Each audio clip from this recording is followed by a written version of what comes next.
Hello दोस्तों, स्वागत है आपका अपने यूट्यूब चैनल हिंदी साहित्य प्रिया पर। हम लोगों ने आधुनिक काल हम लोग पढ़ रहे थे, तो आधुनिक काल में द्विवेदी युगीन जो है, जो काल है द्विवेदी युग का, वो पढ़ रहे हैं। तो अब हम लोग प्रश्न नंबर 60 पर पहुंच गए हैं कि देखिए प्रश्न नंबर 60 क्या कह रहा है। निम्नलिखित में कौन सा कथन सही है। अब देखिए कौन सा कथन सही है, तो इसमें दोनों सही है। सी ऑप्शन आपका सही होगा, इसमें दोनों सही है। लिखा क्या है कि इतिवृत्तात्मकता द्विवेदी युगीन कविता की विशेषता है। राष्ट्रीय सांस्कृतिक चेतना इस युग की कविता का मुख्य स्वर रहा है। तो दोनों सही है, क्योंकि इतिवृत्तात्मकता द्विवेदी युग में प्रधान रहा है। देखिए यहाँ पर क्या क्या विशेषताएं हैं द्विवेदी युग की। द्विवेदी युग के संबंध में कथन इतिवृत्तात्मकता द्विवेदी युगीन कविता की विशेषता है तथा राष्ट्रीय सांस्कृतिक चेतना इस युग की कविता का मुख्य स्वर रहा है। दोनों सही हैं। आचार्य महावीर प्रसाद द्विवेदी की प्रसिद्ध के आधार पर द्विवेदी युग नाम पड़ा था। किसके नाम पर? आचार्य महावीर प्रसाद द्विवेदी। द्विवेदी युग की प्रमुख विशेषताएं क्या क्या हैं? तो देखिए, देशभक्ति, अंधविश्वासों तथा रूढ़ियों का विरोध, वर्णन प्रधान कविताएं, मानव प्रेम, प्राकृतिक चित्रण और खड़ी बोली का परिनिष्ठित रूप। क्योंकि महावीर प्रसाद द्विवेदी जब आए तो इन्होंने पहले भी कोई भी लेख छापने के लिए पहले उसका व्याकरणिक जैसे व्याकरण की दृष्टि से सही है कि नहीं सही है, बहुत ज़्यादा हिंदी में सुधार किया। यहीं से खड़ी बोली का भी प्रचलन बढ़ने लगा। पहले भी था लेकिन कम था, लेकिन यहाँ से धीरे धीरे जैसे जैसे सुधार होता गया। आगे देखिए खड़ी बोली का 1914 में महाकाव्य ही लिखा गया था आपका प्रिय प्रवास हरिओद जी द्वारा। तो खड़ी बोली की तरफ अग्रसर होने लगा। चलिए अगला प्रश्न देखते हैं। प्रश्न नंबर 61। साकेत में राम का चरित्र काव्य की द्वितीय श्रेणी के चरित्रों में परिगणित होने योग्य ही बन सका है। प्रस्तुत कथन किनका है? तो ये कथन है नंदुलारे वाजपेयी का। सी ऑप्शन आपका सही हो जाएगा। देख लीजिए, सी ऑप्शन आपका सही हो जाएगा। देखिए नीचे डिटेल थोड़ा सा छोटा कर ले ताकि तब भी एक स्लाइड में नहीं आएगा। ठीक है, ऐसे पढ़ लेते हैं। साकेत में राम का चरित्र काव्य की द्वितीय श्रेणी के चरित्रों में परिगणित होने योग्य ही बन सका। ठीक, यह कथन नंदुलारे वाजपेयी का है। मधेश गुप्त द्वारा रचित साकेत 1931 में लिखा गया। कब लिखा गया? 1931 ईस्वी में। राम कथा पर आधारित है। राम को यहाँ आधुनिक मानव के रूप में प्रस्तुत किया गया है। दूसरा पॉइंट देखिए, इस ग्रंथ में उर्मिला प्रधान चरित्र है। उर्मिला लक्ष्मण जी की जो पत्नी थी, वाइफ थी, वो उसका नायक लक्ष्मण से वियोग एवं वियोग में उसकी अधीरता और साथ साथ धैर्य प्रमुख वर्ण विषय है। अगला देखिए, साकेत शब्द मूलतः पाली भाषा का शब्द है। ठीक, जिसका अर्थ है अयोध्या। इसमें 12 सर्ग हैं। आगे देखिए, इसको याद रखना है कि साकेत का प्रकाशन 1931 ईस्वी में हुआ था। यह पाली भाषा का शब्द है जिसका अर्थ है अयोध्या, और सर्ग इसमें कितने हैं? 12। आगे देखिए, मधेश्वर गुप्त को साकेत लिखने की प्रेरणा 1908 ईस्वी में सरस्वती पत्रिका में महावीर प्रसाद द्विवेदी द्वारा छद्म नाम से, यानी उन्होंने अपना नाम बदलकर छद्म नाम से भुजंग भूषण भट्टाचार्य से लिखे कवियों की उर्मिला विषयक उदासीनता शीर्षक लेख से मिली। यानी इनका कहना है कि महावीर प्रसाद द्विवेदी पहले अपना नाम बदल कर लिखते थे। उस समय अपना नाम जो छद्म नाम रखे थे वो है भुजंग भूषण भट्टाचार्य।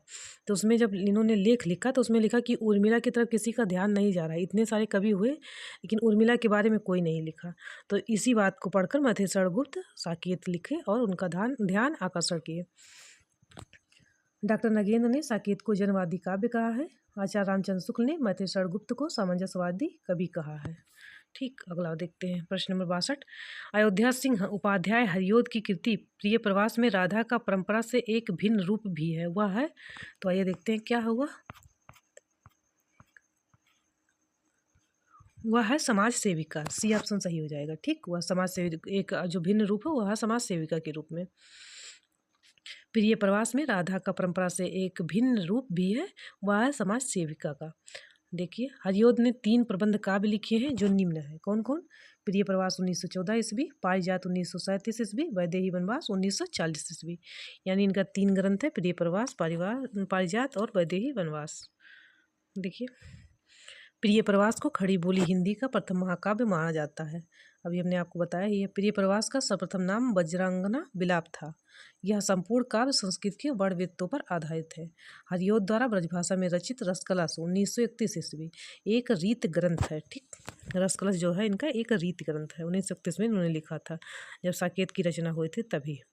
डॉक्टर गणपत चंद्रगुप्त ने हरिओद को आधुनिक काल का सूरदास कहा। यह इंपॉर्टेंट है, देखिए इसको अंडरलाइन किए हैं कि गणपत चंद्रगुप्त हरिओद जी को आधुनिक काल का सूरदास कहते हैं। चलिए अगला प्रश्न देखिए। प्रश्न नंबर 63, निम्नलिखित में से मथेश्वर गुप्त का खंड काव्य नहीं है। तो मथेश्वर गुप्त का ये नहीं है, डी ऑप्शन आपका सही हो जाएगा, क्योंकि पथिक जो है, पथिक, स्वप्न, मिलन, ये सब राम नरेश त्रिपाठी का है, इसको याद रखिएगा। तो पंचवटी, सिद्धराज, नहुस ये मथेश्वर गुप्त का है। देखिए पथिक खंडकाव्य मथेश्वर गुप्त का खंडकाव्य नहीं है। पथिक खंडकाव्य की रचना 1920 ईस्वी में राम नरेश त्रिपाठी द्वारा लिखी गई है। अन्य सभी विकल्प पंचवटी, सिद्धराज तथा नहुस ये सब मथेश्वर गुप्त द्वारा रचित खंड काव्य हैं।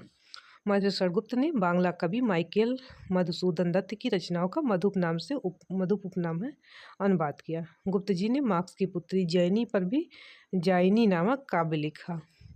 जयदत्त वध, भाद भारती, द्वापर, काबा और करबला ये सब मथेश्वर गुप्त की अन्य प्रमुख खंड काव्य है। ठीक, अगला प्रश्न देखते हैं। प्रश्न नंबर 64, खड़ी बोली का पहला महाकाव्य माना जाता है। तो अभी आपको पहले ही पढ़ाते समय बताया था कि प्रिय प्रवास है 1914 ईस्वी में लिखा गया है। ये ऑप्शन आपका सही हो जाएगा। इसमें श्री कृष्ण भगवान के बारे में वर्णन किया गया है। खड़ी बोली का पहला महाकाव्य अयोध्या सिंह उपाध्याय हरिओद की कृति प्रिय प्रवास को माना जाता है। अयोध्या सिंह उपाध्याय का जन्म अप्रैल 1865 में आजमगढ़ उत्तर प्रदेश में हुआ था। प्रिय प्रवास 1914 ईस्वी, वैदेही वनवास 1941 ईस्वी, चुपते चौपदे 1924 ईस्वी, चोखे चौपदे 1932 ईस्वी आदि। इनकी अन्य प्रमुख रचनाएं हैं साकेत महाकाव्य, यशोधरा महाकाव्य, विष्णु प्रिया खंड का मथेश्वर गुप्त की रचनाएं हैं। यानी साकेत जिनका है महाकाव्य है और यशोधरा दोनों महाकाव्य है और विष्णु प्रियन का खंड काव्य है। कई दिनों से नहीं आ रहे थे, काफ़ी लंबा गैप हो जा रहा है, अब ऐसा नहीं होगा आगे से। प्रश्न नंबर 65, जितने श्रम और जितनी सावधानी से यह संपादित हुआ है, आज तक हिंदी का और कोई ग्रंथ नहीं हुआ है। आचार्य शुक्ल का उक्त कथन किस संपादित रचना के संदर्भ में है? देख लेते एक बार। वैसे हमारे हिसाब से तो बी ऑप्शन होना चाहिए, सी है, सॉरी, बिहारी रत्नाकर। इनका कहना था शुक्ल जी का कि जितने श्रम और जितनी सावधानी से बिहारी रत्नाकर प्रकाशित हुआ, उतना कोई ग्रंथ हिंदी का नहीं हुआ। देख लीजिए, यहाँ भी वही कथन दिया गया है, जितने श्रम और सावधानी से आज मतलब यह संपादित हुआ, आज तक हिंदी का कोई ग्रंथ नहीं हुआ। आचार्य शुक्ल का कथन है बिहारी रत्नाकर, इसके लेखक है जगन्नाथ दास रत्नाकर। इंपॉर्टेंट है, याद कर लीजिएगा कि बिहारी रत्नाकर के जगन्नाथ दास रत्नाकर हैं। देखिए, विनय पत्रिका तुलसीदास की, लाल चंद्रिका लल्लू लाल की, बिहारी रत्नाकर जगन्नाथ दास रत्नाकर और कबीर ग्रंथावली डॉक्टर श्याम सुंदर दास का है। ये सब रचना और रचनाकार हैं। प्रश्न नंबर अगला, प्रश्न नंबर 66, हिंदी साहित्य पंडित महावीर प्रसाद द्विवेदी का सदा ऋणी रहेगा। व्याकरण की शुद्धता और भाषा की सफाई के प्रवर्तक द्विवेदी जी ही थे। मतलब उन्होंने महावीर प्रसाद द्विवेदी के बारे में यह कहा है। तो यह कथन किसका है? तो यह कथन बस वही कौन कहेगा, रामचंद्र शुक्ल जी। बी ऑप्शन सही हो जाएगा। हिंदी साहित्य पंडित महावीर प्रसाद द्विवेदी का सदा ऋणी रहेगा। व्याकरण की शुद्धता और भाषा की सफाई के प्रवर्तक द्विवेदी जी है, क्योंकि इन्हीं के कार्यकाल में सारी चीज़ें सुधार में होने लगी। क्योंकि ये लेटर छापते नहीं तो वापस कर देते थे पत्रों को। कोई लिखता था, कहानी अपनी भेजता था, उसमें त्रुटि होती थी, देखते थे तो उसको वापस कर देते थे कि त्रुटि सुधार करो। हिंदी साहित्य महावीर प्रसाद द्विवेदी का सदा ऋणी रहेगा। व्याकरण की शुद्धता और उस भाषा की सफाई के प्रवर्तक द्विवेदी जी है, आचार्य रामचंद्र शुक्ल ने कहा। महावीर प्रसाद द्विवेदी की प्रमुख रचनाएं देख लीजिए। देवी स्तुति शतक 1892 ईस्वी, नैसठ चैत्य चर्चा 1899 ईस्वी, नाट्यशास्त्र 1912 ईस्वी, संपत्ति शास्त्र 1907 ईस्वी, रसगरंजन 1920 ईस्वी, वाग विलास 1930 ईस्वी, विचार विमर्श 1931 ईस्वी। ठीक, अगला देखिए। अगला प्रश्न, प्रश्न नंबर 67, श्याम नारायण पांडे के व्यक्तित्व और कृतित्व से संबंधित कौन सा कथन असंगत है? तो कौन सा कथन असंगत है? डी ऑप्शन आपका सही हो जाएगा। डी ऑप्शन आपका संगत है। देखते हैं सही सही क्या है। महाराणा प्रताप और अकबर के मध्य हुए ऐतिहासिक युद्ध पर आधारित हल्दी घाटी एक खंड काव्य है। सही है, ये श्यामनारायण पांडे ने लिखा है। जौहर राजस्थान के इतिहास के लोमहर्षक आत्म बलिदान का पर आधारित महाकाव्य है, ये भी सही है। उन्होंने आधुनिक युग में वीर काव्य की परंपरा को खड़ी बोली में प्रतिष्ठित किया, ये भी सही है श्यामनारायण पांडे ने। डी क्यों गलत है देख लीजिए। उनके संस्कार द्विवेदीयुगीन दृष्टिकोण उपयुक्तावादी और भाव विस्तार मर्यादावादी थे, ये नहीं सही है। यानी हमारा प्रश्न का आंसर हो जाएगा डी। देख लीजिए, श्यामनारायण पांडे के व्यक्तित्व और कृतित्व से संबंधित कथन उनके संस्कार द्विवेदीयुगीन दृष्टि उपयुक्तावादी और भाव विस्तार मर्यादावादी है, यह कथन असंगत है। महाराणा प्रताप और अकबर के मध्य हुए ऐतिहासिक युद्ध पर आधारित हल्दी घाटी एक खंड काव्य है। हल्दी घाटी जौहर चित्तौड़ की रानी पद्मिनी के आख्यान का, यह जौहर मतलब एवं शिवाजी श्यामनारायण पांडे कृत महाकाव्य की श्रेणी की रचनाएं हैं। उनका आधुनिक युग में वीर काव्य की परंपरा को खड़ी बोली में प्रतिष्ठित किया। इनके काव्य में वीर रस के साथ करुण रस का भी गंभीर स्थान है। देखिए इनकी प्रमुख रचनाएं क्या है। हल्दी घाटी, जौहर, तुमुल, रूपांतर, आरती और जय हनुमान, ये सब श्यामनारायण पांडे की रचनाएं हैं। आइए अगला प्रश्न देखते हैं। कौन सी प्रवृत्ति द्विवेदीयुगीन काव्य धारा में लक्षित नहीं होती? तो कौन सी प्रवृत्ति नहीं होती है? हास्य व्यंग्यपूर्ण कविता की प्रचुरता। बी ऑप्शन आपका सही हो जाएगा। ऐसा कुछ नहीं था। सही क्या है? प्रबंध था, मुक्तक था, परगीत, प्रबंध सभी काव्य रूपों का प्रचलन हो गया था। ठीक। काव्य भाषा के रूप में खड़ी बोली का अधिकाधिक प्रयोग। सही है। आदर्शवादिता और नैतिकता पर बल दिया गया था, लेकिन कोई यहाँ हास्यपूर्ण कविताएं नहीं लिख रहा था, इसलिए हमारा बी ऑप्शन सही हो जाएगा। देख लीजिए, द्विवेदीयुगीन कवियों ने ब्रजभाषा छोड़कर खड़ी बोली को अपनाया। एक और खड़ी बोली व्याकरण सम्मत परिष्कृत एवं संस्कारित रूप ग्रहण कर ली, तो दूसरी ओर कविता में लोक जीवन और प्रकृति के साथ ही राष्ट्रीय भावना की समर्थ अभिव्यक्ति हो रही थी। इस समय के प्रबंध काव्य में कवियों ने पौराणिक और ऐतिहासिक कथानक को आधार बनाया। द्विवेदीयुगीन काव्य धारा की विशेषताएं क्या है? प्रबंध, मुक्तक, परगीत सभी काव्य रूपों का प्रचलन था। काव्य भाषा के रूप में खड़ी बोली का प्रतिष्ठित रूप था। अंधविश्वासों तथा रूढ़ियों का विरोध था। आदर्शवाद एवं और नैतिकता प्रबल था। मानव प्रेम व प्रकृति चित्रण था। आइए अगला प्रश्न देखते हैं। प्रश्न नंबर 69, माहेश्वर गुप्त के कृतित्व के विषय में कौन सा कथन सही नहीं है? तो देख लीजिए कौन सा कथन सही नहीं है। उर्मिला उत्ताप रचना की रामकथा के रूप में परिवर्धित होकर साकेत के नाम से प्रकाशित हुई। अभी आपको बताया, साकेत के नाम से 1931 में प्रकाशित हुई। उर्मिला, यशोधरा, विष्णुप्रिया आदि इनकी अपूर्व चरित्र सृष्टियाँ हैं। सही है। भारत भारती में आद्यंत भारत का गौरवगान वर्णित है, यही गलत है। सी ऑप्शन आपका सही हो जाएगा। पंचवटी का कथानक शूर्पणखा प्रसंग पर आधारित है। सही है, पंचवटी वहीं उन्हीं पर आधारित है, तो सी ऑप्शन आपका गलत हो जाएगा। और एक बात याद रखिए, ये शूर्पणखा जो आया है ये शुद्धि मतलब जो शब्द शुद्धि में आता है, यहाँ तक कि समीक्षा अधिकारी के पेपर में भी आ चुका है।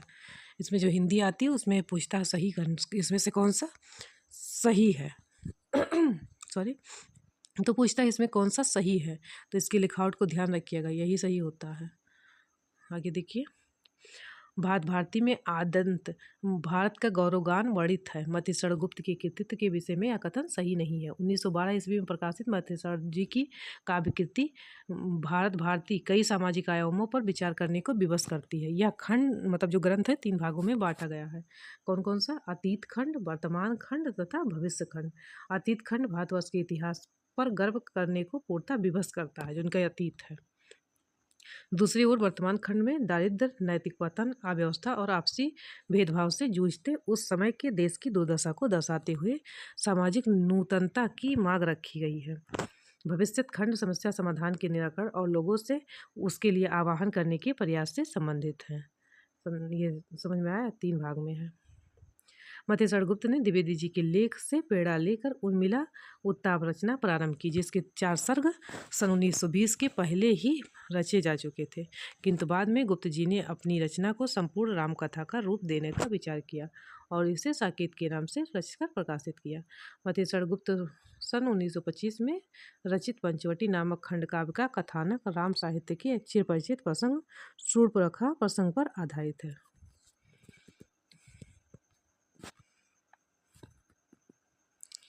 अगला प्रश्न देखिए, प्रश्न नंबर 70। पंचवटी खंड काव्य की रचना किस कवि द्वारा की गई है? तो अभी तक आपको बता चुके हैं, मथेश्वर गुप्त। ये ऑप्शन सही हो जाएगा, 1925 ईस्वी में। आगे देखिए यहाँ पर, पंचवटी 1925 ईस्वी खंड काव्य की रचना मथेश्वर गुप्त द्वारा की गई। गुप्त जी ने भारत भारती 1912 ईस्वी लिखकर युवाओं को देश प्रेम से जोड़ा और राष्ट्रकवि का सम्मान प्राप्त किया। राष्ट्रकवि मथेश्वर गुप्त होता है। साकेत महाकाव्य 1931 में लिखा, जिस पर इन्हें मंगला प्रसाद पारितोषिक सम्मान मिला। गुप्त जी ने आचार्य महावीर प्रसाद द्विवेदी को अपना साहित्यिक गुरु माना। करते तुलसीदास भी कैसे माननाद महावीर का, यदि उन्हें मिलता नहीं प्रसाद। इनकी प्रमुख कृतियां हैं जयद्रथ, भारत भारती, पंचवटी, झनकार, साकेत, यशोधरा, जय भारत और द्वापर। ये इनकी प्रमुख कृतियां हैं। प्रश्न नंबर 71।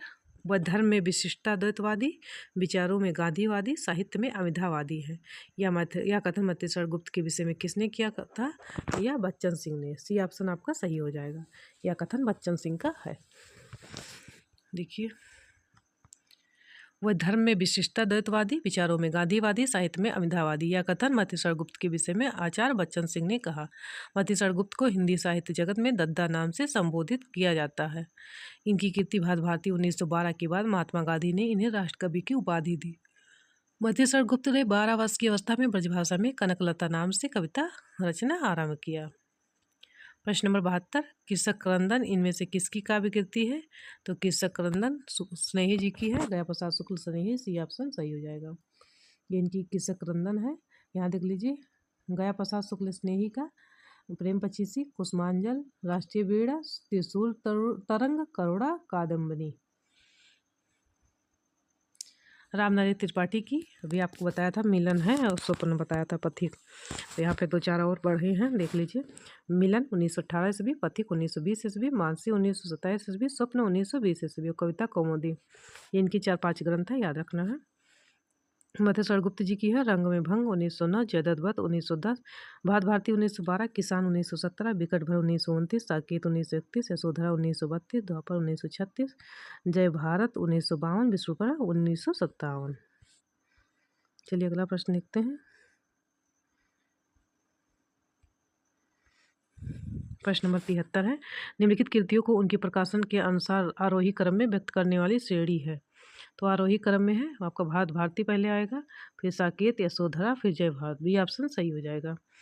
आपको पता है भारत भारती कब लिखा गया था? तो 1912 ईस्वी, साकेत 1931 ईस्वी, यशोधरा 1932 ईस्वी और जय भारत 1952 ईस्वी। ये सब पढ़ा चुके हैं। आगे देख लीजिए। आप लोग ज़्यादा से ज़्यादा वीडियो को ना शेयर करते हैं। शिकायत है आप लोगों की। आप लोगों को चाहिए कि कमेंट भी करें। देखते हैं तो थोड़ा सा कमेंट करिए, तो उससे क्या होता है कि उत्साह बढ़ता है। मैं बार बार कह रही हूँ कि आप लोग कमेंट करिए कि कहाँ क्या प्रॉब्लम है, लेकिन कुछ भी नहीं। देख लेते हैं पूरा, पता नहीं पूरा देखते हैं कि आधा देखते हैं, क्या है। अभी हाल ही में पेपर दिया मैंने EMRS मेंस का, उसमें प्रश्न इसी सब से उठाया हुआ था, लेकिन आप लोग कुछ सुनते ही नहीं। ना शेयर कर रहे हैं, ना सब्सक्राइब कर रहे हैं, ना लाइक कर रहे हैं और ना कमेंट कर रहे हैं। जबकि आपको बताया कि जो मैं पढ़ा के आई हूँ रीतकाल से संबंधित प्रश्न और सब, हम एक दिन बताएंगे कि कौन कौन सा प्रश्न पढ़ाया हुआ आया था, हमारा पढ़ाया हुआ। तो इसीलिए आपसे बार बार आप लोगों से कह रहे हैं कि आप देख रहे हैं, तो कम से कम जो जो लोग देख रहे हैं वीडियो को शेयर करिए, बताइए तो लगेगा कि हाँ यूजफुल है। कमेंट करिए कि आपको लग कैसा रहा है, क्या प्रॉब्लम है। तो आप लोग कुछ बोल ही नहीं रहे हैं, बस सुन देख लेते हैं, पता नहीं फिर कुछ बोलते ही नहीं कि क्या मांग है, व्याकरण पढ़ाएं और क्या करें, कुछ बोला ही नहीं जा रहा है उधर से। चलिए खैर इसको देखिए। प्रकाशन के अनुसार आरोही क्रम भारत भारती 1912, साकेत 1931, यशोधरा 1932, जय भारत 1952। मतलब ये जो है इन लोगों का दिया गया है, मतलब किस सन में कौन सा प्रकाशित हुआ, ये क्रम सही है। यह राष्ट्रकवि मथेश्वर गुप्त का युगांतकारी रचनाएं हैं। इन्हें साहित्य जगत में दद्दा नाम से संबोधित किया जाता है। 1912 में प्रकाशित खंड का भारत भारती ने स्वतंत्रता संग्राम को अत्यधिक प्रभावित किया। इसी कारण महात्मा गांधी ने उन्हें राष्ट्रकवि की पदवी प्रदान की। इनकी जयंती प्रत्येक वर्ष 3 अगस्त को कवि दिवस के रूप में मनाई जाती है। 1954 ईस्वी में भारत सरकार द्वारा इन्हें पद्म भूषण से सम्मानित किया गया। 3 अगस्त को इनकी जयंती मनाई जाती है मथेश्वर गुप्त की। प्रश्न नंबर 74, निम्नलिखित में किस कवि का उपनाम हितैषी है? तो ये जगदम्बा प्रसाद है। डी ऑप्शन आपका सही हो जाएगा।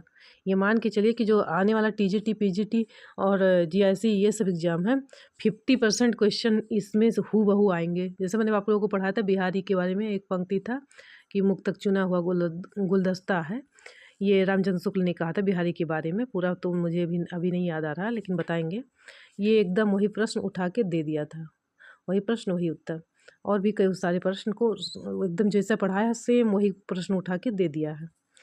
आपको अगर विश्वास नहीं होगा तो ये मार्क्स करके डाल दीजिएगा। अभी तो हमने सॉल्व नहीं करवाया है, हम उसका मेंस का सॉल्व करवाएंगे, प्री और मेंस दोनों सॉल्व करवाएंगे, आप लोग देखिएगा। लेकिन एक बार फिर अगर आपका मन कर रहा है कि सही कह रही मैम कि नहीं, तो एक बार देख लीजिएगा, उस पर डाले होंगे बहुत सारे लोग। एक बार सर्च करके देख लीजिए कि कितने प्रश्न इसमें से वैसे के वैसे आ गए हैं।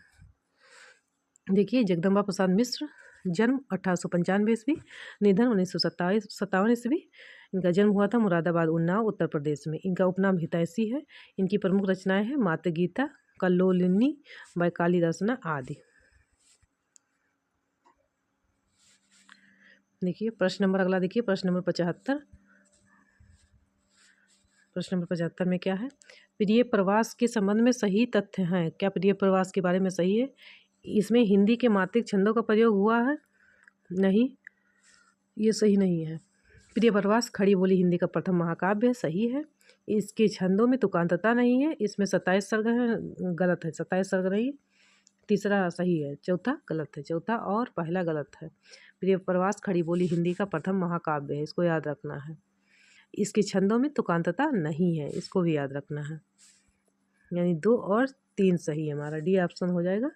2 और 3 सही है। प्रिय प्रवास के संबंध में सही तथ्य यह है कि प्रिय प्रवास खड़ी बोली हिंदी का प्रथम महाकाव्य यानी पहला महाकाव्य है तथा इसके छंदों में तुकांतता नहीं है। प्रिय प्रवास महाकाव्य के रचयिता अयोध्या सिंह उपाध्याय हरिओद हैं। इस महाकाव्य में कुल 17 सर्ग हैं। छंद और भाषा के संबंध में हरिओद ने कहा है कि भिन्न तुकांत कविता लिखने के लिए संस्कृत वित्त बहुत ही उपयुक्त है। कुछ संस्कृत वित्तों के कारण और अधिकतर मेरी रुचि के कारण इस ग्रंथ की भाषा संस्कृत गर्भित है। इसमें जन्म काल के अनुसार सही क्रम लगाना। सही क्रम क्या होगा देख लेते हैं एक बार। 2 4 1 3 यानी 2 4 1 3 ये इसका सही क्रम है जन्म के हिसाब से। तो 2 पर कौन है? ये श्रीधर पाठक पहले आएंगे, उसके बाद हरिओद आएंगे, फिर स्नेही आएंगे और फिर रामनरेश त्रिपाठी आएंगे। ठीक,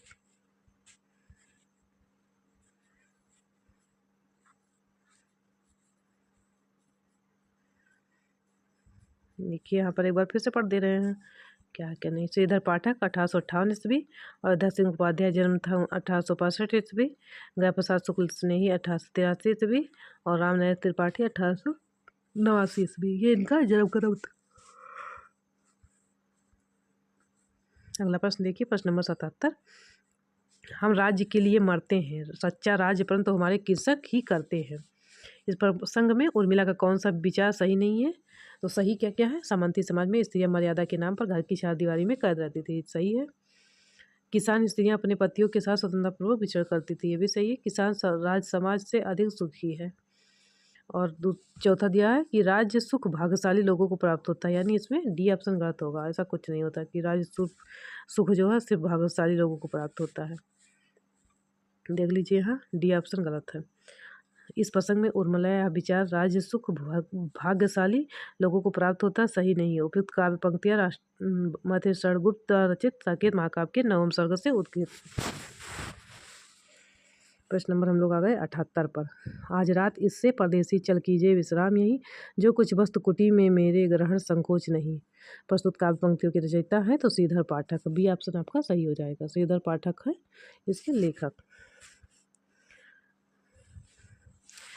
यह रचना श्रीधर पाठक का है। 1886 में श्रीधर पाठक द्वारा गोल्ड स्मिथ की रचना हर्मिट का खड़ी बोली हिंदी में अनुवाद एकांतवासी योगी नाम से किया गया।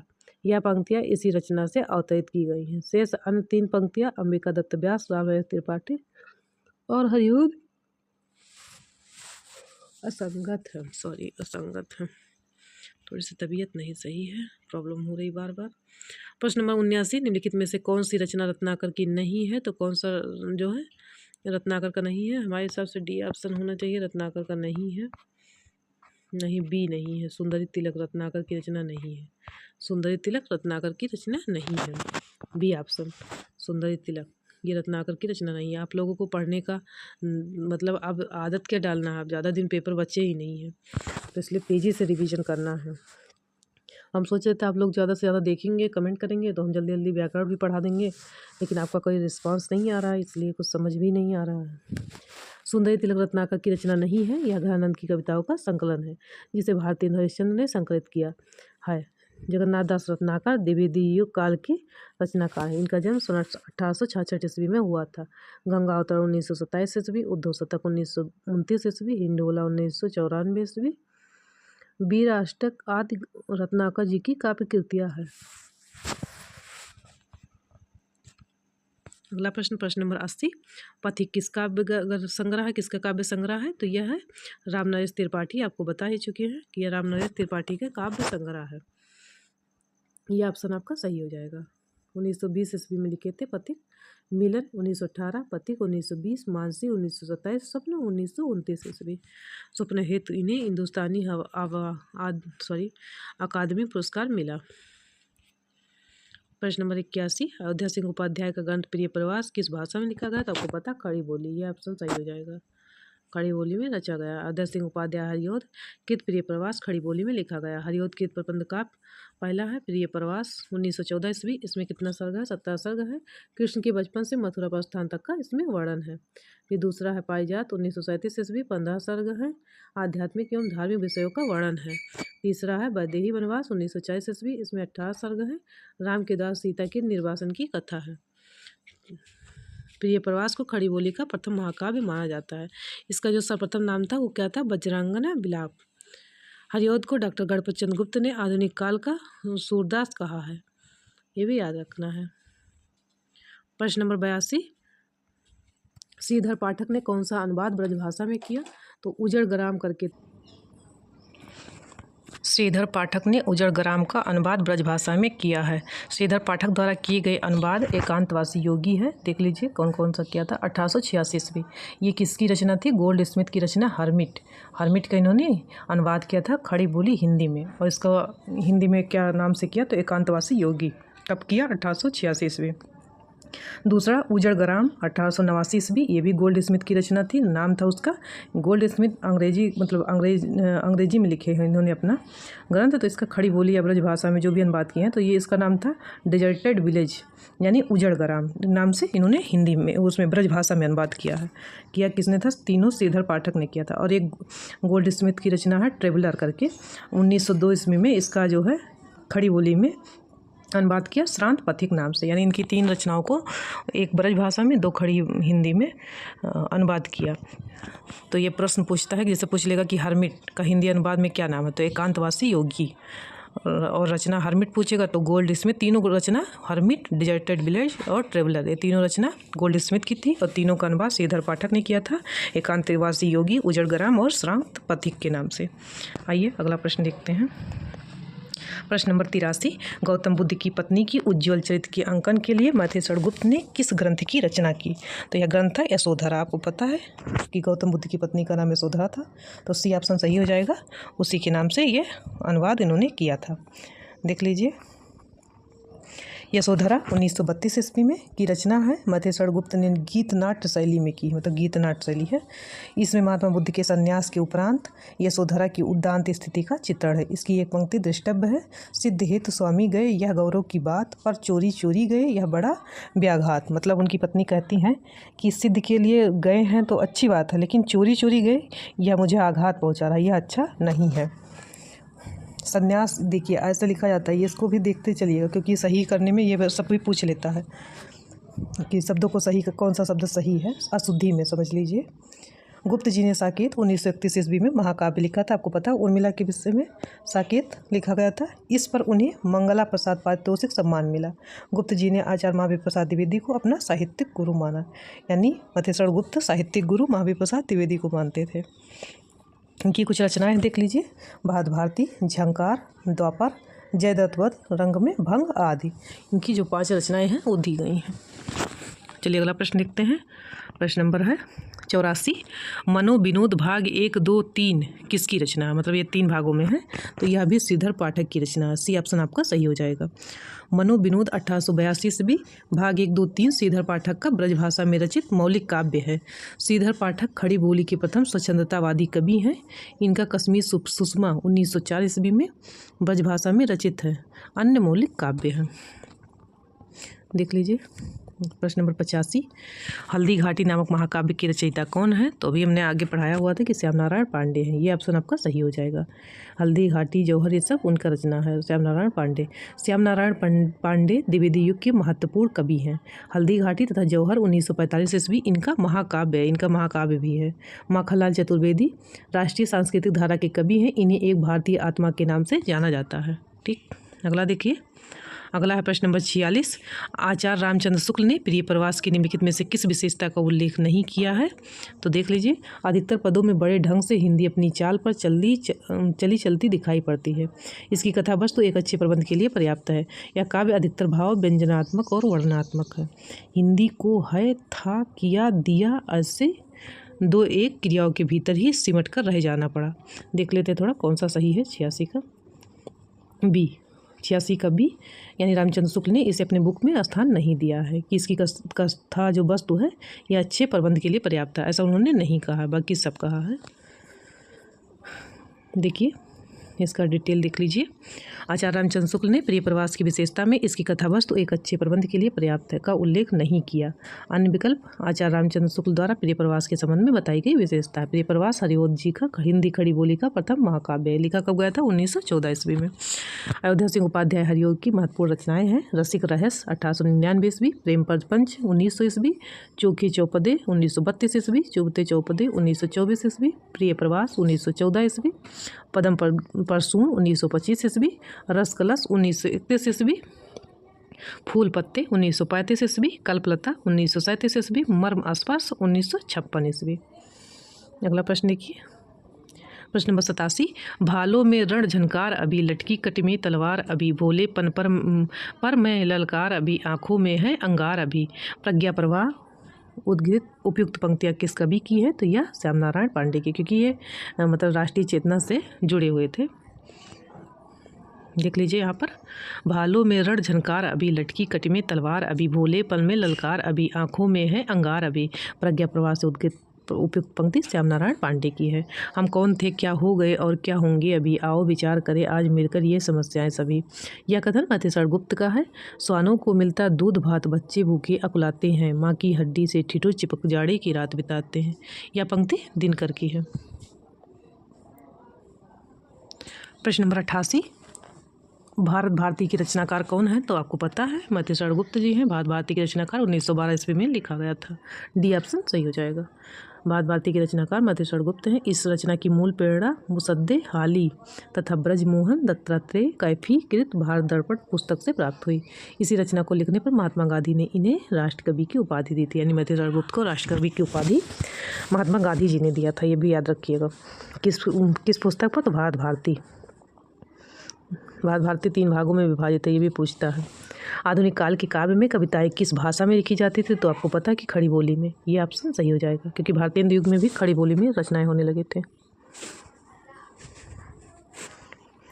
आधुनिक काल के काव्य में कविताएं खड़ी बोली में लिखी जाती थी। अयोध्या प्रसाद खत्री ने सन 1888 ईस्वी में खड़ी बोली आंदोलन पुस्तक से काव्य में खड़ी बोली का सूत्रपात किया तथा आधुनिक काल में काव्य की भाषा को खड़ी बोली के रूप में स्थापित करने में महावीर प्रसाद द्विवेदी ने महत्वपूर्ण योगदान दिया। प्रश्न नंबर 90। प्रिय प्रवास का वर्ण विषय क्या था? यानी प्रिय प्रवास में वर्ण विषय क्या है? इसका विषय क्या है?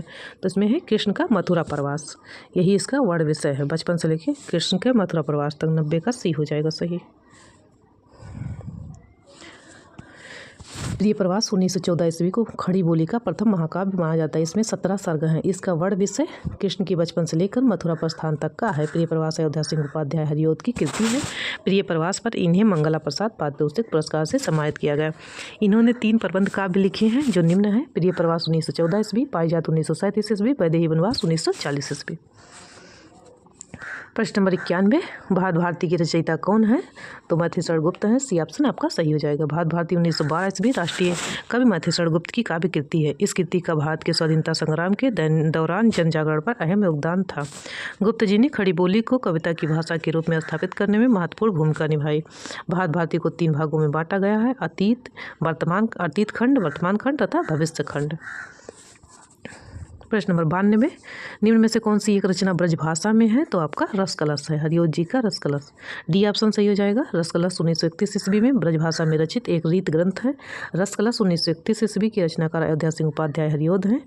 हरिओद के ठेठ हिंदी का ठाठ 1899 ईस्वी और अधिकेला फूल 1907 ईस्वी उपन्यास है। हरिओद के चुभते चौपदे बोलचाल कृतियों का मुहावरेदार भाषा में प्रयोग किया गया है। हरिओद जी की प्रमुख काव्य कृतियाँ प्रिय प्रवास 1914 ईस्वी, पारिजात 1937 ईस्वी, वैदेही वनवास 1940 ईस्वी, कृष्ण शतक 1882 ईस्वी, रसिक रहस्य 1899 ईस्वी, पद्म प्रसून, कल्पलता, ग्राम गीत, मर्म स्पर्श आदि है। मर्म स्पर्श। प्रिय प्रवास 1914 ईस्वी पर हरिओद जी को मंगला प्रसाद पारितोषिक पुरस्कार प्रदान किया गया था। प्रिय प्रवास 1914 ईस्वी को खड़ी बोली हिंदी का प्रथम महाकाव्य कहा जाता है। हरिओद के ठेठ हिंदी का ठाठ 1899 ईस्वी उपन्यास को मुहावरे का पाठ पुस्तक कहा जाता है। ये इंपॉर्टेंट है, हाईलाइट किए हैं, याद रखिएगा कि जो इनका ठेठ हिंदी का ठाठ है ये मुहावरों का पाठ पुस्तक कहा जाता है। प्रश्न नंबर 93, निम्न में से माथेश्वर गुप्त का खंड कृष्ण काव्य कौन सा है? तो यह है द्वापर कृष्ण काव्य है। नाम से ही स्पष्ट है द्वापर, ये ऑप्शन सही हो जाएगा। माथेश्वर गुप्त का कृष्ण काव्य द्वापर 1936 ईस्वी में लिखा गया है। द्वापर 1936 में माथेश्वर गुप्त ने भगवान श्री कृष्ण के चैत्रो उद्घाटन द्वारा मानवता का आदर्श उपस्थित किया है। द्वापर में 16 खंड हैं। अंतिम खंड सुदामा बाद में जोड़ा गया है। माथेश्वर गुप्त 1886 से 1964 को आधुनिक युग का तुलसी स्वीकार किया जाता है। माथेश्वर गुप्त की प्रमुख कृतियाँ हैं रंग में भंग, जयद्रथ वध, भारत भारती, झंकार, यशोधरा, जय भारत, विष्णुप्रिया, पंचवटी आदि। भारत भारती लिखने पर महात्मा गांधी ने राष्ट्रकवि की उपाधि दी थी। साकेत 1931 ईस्वी माथेश्वर गुप्त को मंगला प्रसाद पारितोषिक प्रदान किया गया था। इनको साकेत पर मिला है और हरिओद को प्रिय प्रवास पर मिला था, ये भी याद रखिएगा। सिद्धराज, नहुस, चंद्रहास माथेश्वर गुप्त की ये रचनाएं हैं। अगला देख लीजिए। प्रश्न नंबर 94, दिवस का अवसान समीप था, गगन था कुछ लोहित हो चला, यह प्रकृति चित्रण किस महाकाव्य से है? तो यह प्रिय प्रवास से है। ये ऑप्शन आपका सही हो जाएगा, प्रिय प्रवास से लिया गया। दूसरी बात इसको ध्यान रखिएगा कि इसमें अलंकार भी पूछता है देकर, तो इसमें मानवीकरण अलंकार है, ठीक, इसको भी ध्यान रखना है। साथ साथ अलंकार को लेके चलिए, क्योंकि ये मार्क्स का पेपर हुआ उसमें 5-6 ऐसे जो पढ़े हुए पंक्ति हैं वो देखे और पूछा था इसमें कौन सा अलंकार है। लिखित में पेपर में इसका था तो उसको लिखना था, तो जैसे मतलब सोचना ही कुछ नहीं था, क्योंकि रटे हुए ऐसे पढ़ा दिए हैं। जैसे आपको बताते हैं जितना भी अभी वीडियो पढ़ाए हैं लगभग सब में कहीं भी हमको लगता है कि इसमें अलंकार ये वाला देख कर अलंकार पूछता है, तो मैंने पढ़ा के बता दिया है कि इसमें ये अलंकार है। इसलिए एक साथ एक वीडियो पढ़ने से कम मतलब इतना तैयारी हो जाए ढंग का कि उसको फिर रिवाइज करने की ज़रूरत ना पड़े। अब इसमें मानवीकरण अलंकार है, पूछता है, यही पंक्ति दे के पूछता है। और आप ये मानिए कि अगर आप सारे पंक्ति मतलब ऐसे आप बार बार देखेंगे याद हो जाएगा, तो आपको कुछ करना ही नहीं है। जैसे 1 लाइनर प्रश्न होते, चाहे वो मेंस में कराए चाहे प्री कराए, वो रटा रहेगा तो आपको मुँह से अपने आप निकल जाता है। क्वेश्चन उधर पढ़िए, उधर आंसर अपने आप से आ जाता है कि इसका तो यही आंसर है। यह प्रकृति चित्रण प्रिय प्रवास महाकाव्य से लिया गया है, ठीक। अयोध्या सिंह उपाध्याय हरिओद ने 3 प्रबंध काव्य लिखे हैं। कौन कौन सा है? प्रिय प्रवास, पारिजात और वैदेही वनवास। ये जो वैदेही वनवास है आपको पता है कि ये सीता जी को कहा जाता था, सीता जी के बारे में इसमें दिया गया है। प्रिय प्रवास को खड़ी बोली हिंदी का प्रथम महाकाव्य माना जाता है। प्रिय प्रवास का सर्वप्रथम नाम क्या था? ब्रजांगना विलाप। यह संपूर्ण काव्य संस्कृति की बड़ वृत्तों पर आधारित है। हरिओद को कवि सम्राट की उपाधि तथा प्रिय प्रवास 1914 ईस्वी पर इन्हें मंगला प्रसाद पारितोषिक प्रदान किया गया था। उर्वशी 1961 ईस्वी रामधारी सिंह दिनकर की प्रसिद्ध रचना है। साकेत 1931 ईस्वी माथेश्वर गुप्त की कृति है। कामायनी 1935 ईस्वी जयशंकर प्रसाद का प्रसिद्ध महाकाव्य है। देखिए यहाँ फिर वही दे दिया पंक्ति। 95 प्रश्न नंबर 95 है, दिवस का अवसान समीप था किस रचना से है? तो यह है प्रिय प्रवास से। बी ऑप्शन आपका सही हो जाएगा। उपयुक्त पंक्ति अयोध्या सिंह उपाध्याय हरिऔध के प्रिय प्रवास महाकाव्य से है। यह खड़ी बोली हिंदी का प्रथम महाकाव्य माना जाता है। प्रिय प्रवास 1914 ईस्वी में कृष्ण के बचपन से लेकर मथुरा प्रस्थान तक का वर्णन किया गया है, जबकि झरना एवं कौड़ालय जयशंकर प्रसाद की रचनाएं हैं और युगांत सुमित्रानंदन पंत की रचना है। देखिए युगांत ये पूछा गया था, तो देखिए यहाँ पे आपको मिल जाएगा एक प्रश्न कि युगांत पूछा था, सुमित्रानंदन पंत की रचना है ये युगांत। प्रश्न नंबर 96, पारिजात महाकाव्य किसके द्वारा रचित है? तो पारिजात आपका हरिऔध द्वारा है। एक प्रबंध काव्य भी है, ये ऑप्शन आपका सही हो जाएगा। पारिजात 1937 ईस्वी अयोध्या सिंह उपाध्याय हरिऔध का महाकाव्य है। इनकी 2 अन्य काव्य कृतियाँ हैं, प्रिय प्रवास 1914 ईस्वी, वैदेही वनवास 1940 ईस्वी। डॉक्टर गणपत चंद्रगुप्त ने हरिऔध को आधुनिक काल का सूर्यदास कहा है।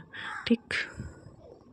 प्रश्न नंबर 97, कुड़ाल गीत की रचयिता कौन थे? तो कुड़ाल गीत की रचयिता मथेसर गुप्त हैं। बी ऑप्शन आपका सही हो जाएगा। कुड़ाल गीत मथेसर गुप्त का खंड काव्य है। इनके प्रमुख खंड काव्य है जयद्रथ वध, भारत भारती, पंचवटी, द्वापर, नहुस, जय भारत, शकुंतला, विष्णुप्रिया आदि। इतनी रचनाएं इनके हैं। प्रश्न नंबर 98, मथेसर गुप्त के किस ग्रंथ में लक्ष्मण की पत्नी उर्मिला का सुंदर चरित्र चित्रण दिया गया? तो आपको याद हो गया होगा, साकेत। डी ऑप्शन आपका सही हो जाएगा। साकेत में उर्मिला के बारे में दिया गया है और लिखा कब गया था? तो ये 1931 ईस्वी। तो दोस्तों आज के लिए बस इतना ही। आगे फिर मिलेंगे अगला वीडियो लेकर। आप लोग प्लीज़ लाइक शेयर कमेंट करिए। कमेंट तो सबसे ज़्यादा ज़रूरी है, क्योंकि कमेंट से ही हमको पता चलता है कि मतलब मेरा वीडियो जो हमारे द्वारा प्रोवाइड किया जा रहा है आपके लिए कितना हेल्पफुल है। अगर आपको नहीं मतलब जैसे लग रहा है कि नहीं हेल्पफुल है, तभी बताइए कि क्या कमी है, क्योंकि हमने अभी पेपर EMAS का दिया है। आप देखिएगा EMAS का पेपर उठाकर कि हम कुछ मतलब जो भी बोल रहे हैं सही बोल रहे हैं कि गलत बोल रहे हैं, और इस जितने वीडियो हम पढ़ा चुके हैं उसमें से कितना प्रश्न आया है एक बार ज़रूर देखिएगा। तो आज के लिए इतना ही। नमस्कार।